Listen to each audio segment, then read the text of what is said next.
Hi friends, welcome to my channel. இன்றைக்கி நம்ம சேனலில் முருங்கைக்கீரையும் முட்டையும் வச்சு தான் ஒரு ரெசிபி பார்க்க போகிறோம். வாங்க வீடியோக்குள்ளே போகலாம். நான் இதுக்கு அரைக்கட்டு கீரை இந்த மாதிரி உருவி எடுத்து வச்சுருக்கிறேன். இது தண்ணியில் நல்லா வாஷ் பண்ணிக்கலாம். இப்போ அடுப்பில் ஒரு கடாயை வச்சு அதில் 2 ஸ்பூன் ஆயில் வர மாதிரி ஊற்றிக்கலாம்.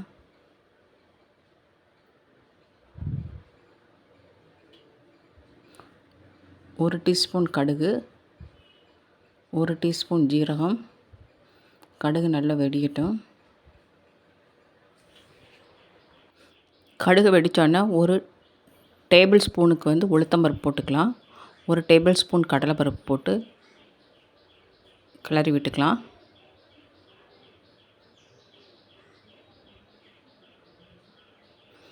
இப்போ 2 வரமிளகாய் கிள்ளி போட்டுக்கிறேன்.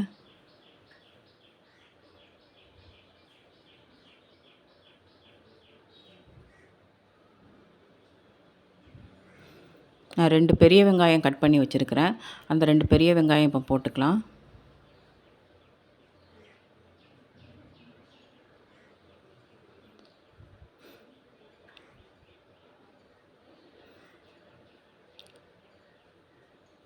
மூணு பூண்டு சின்னதாக கட் பண்ணி வச்சுருக்கிறேன், அதையும் போட்டுக்கலாம். போட்டு நல்லா வதக்கலாம். நல்லா பொன்னிறமாக வர்ற வரைக்கும் நல்லா வதக்கலாம். வதங்கிடுச்சு. இப்போ நம்ம கழுவி வச்ச கீரையை போட்டுக்கலாம்.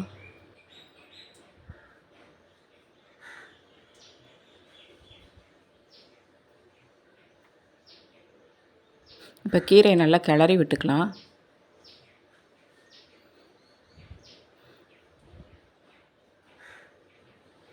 நான் கீரை கழுவுனதுலேயே அந்த ஈரப்பதமாக இருக்கிறதுனால நான் இதில் இப்போ தண்ணி எதுவும் தெளிக்கலை. உங்களுக்கு தேவைப்பட்டால் கொஞ்சம் தண்ணி தெளிச்சுக்கோங்க.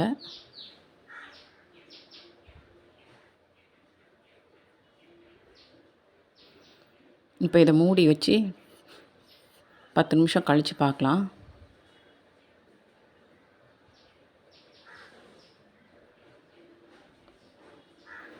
இப்போ திறந்து பார்க்கலாம். நல்லா வெந்துச்சு பாருங்கள். இப்போ இந்த ஸ்டேஜில் நம்ம 2 முட்டையை உடச்சி ஊற்றிக்கலாம். கீரைக்கு தகுந்த மாதிரி நீங்கள் முட்டையோட அளவை கூட்டிக்கலாம், இல்லைனா குறைச்சிக்கலாம்.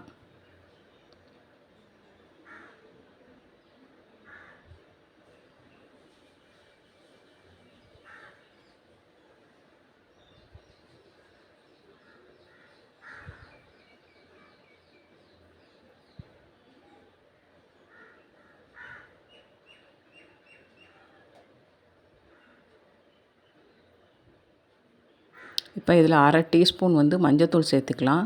முட்டை போட்டிருக்கிறதுனால அந்த வாடை வருங்கிறதுனால மஞ்சத்தூள் சேர்க்குறேன்.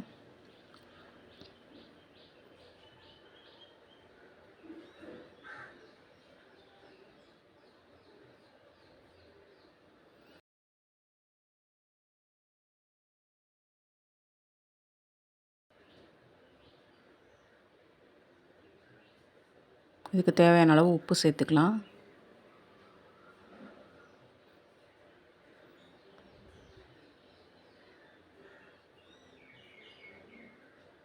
இப்போ இது நல்லா கிளறி விடலாம். நம்ம நல்லா கிளறி அடி பிடிக்காமல் நல்லா கிளறிக்கிட்டே இருக்கலாம்.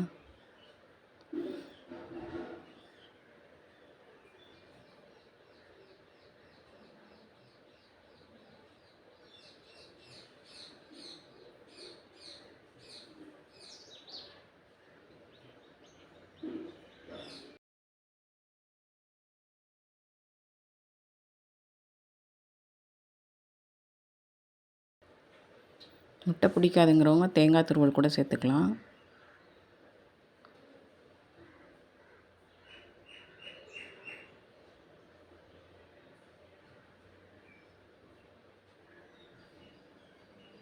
இப்போ முருங்கைக்கீரை பொரியல் ரெடி ஆயிடுச்சு.